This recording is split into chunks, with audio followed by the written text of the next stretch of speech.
Hoje eu trago uma provocação para vocês. Qual o papel da farmácia no bruxismo? Te dá medicamentos, medicamentos que aliviam sim a sua dor rapidamente, mas não atuam na causa.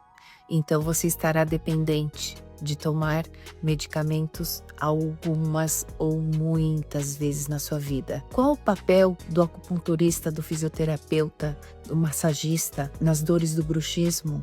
É um presente. Alivia, protege e ajuda a funcionar de forma respeitosa com cada parte do seu corpo. Autoconhecimento. Agora, eu quero falar hoje sobre autocuidado.